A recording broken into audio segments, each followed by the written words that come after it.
तर मित्रांनो आता मी निघालेलो आहे शेतामध्ये आणि आता डिस्कोवर घेऊन जाऊया आपण. चाललोय आता मी डिस्कोवर शेतामध्ये आणि आता आपल्या इकडे रस्त्याची कामं चालू आहे मित्रांनो, पाहू शकतो तुम्ही. तर आता आपल्याला गावामध्ये पाणी लावून आहे मित्रांनो, त्यामुळे आता मी लगेच शेतामध्ये चाललो आहे. आणि आमच्या इकडचे रस्ते पाहू शकतो तुम्ही, खतरों खिलाडी आहे. गाडी दिली लावून आता सावलीमध्ये. आणि हे पाहू शकता आपला गहू किती टापपैकी जमला आहे.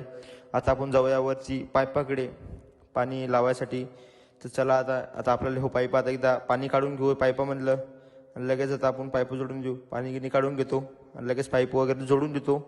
आणि आता पाईप कमी पडली मित्रांनो मला, तर त्यामुळे मी दादा शेतामधून पाईप घेऊन आलो. तर चला एकदा. आणि आता एकदा माझं भुंगळ्याचं पाईप पाणी लावून झालेलं आहे, पाहू शकतो तुम्ही. इथं लावलं बेंड, वरती लावलं टी, आणि आता पाणी झालं आपलं लावून. पाईप वाकडा तिकडा करून पाणी लावून दिलं मित्रांनो, पाहू शकता. आणि चीज या मित्रांनो, तुम्ही पण चिजा खायला, मस्त गोड चीज आहे आमची. आणि आता लावली डिस्कोला चहा बी, निघालो घरी. व्हिडिओ आवडला असेल तर लाईक कमेंट शेअर आणि सबस्क्राईब करायला विसरू नका. भेटूया नेक्स्ट ब्लॉग मध्ये.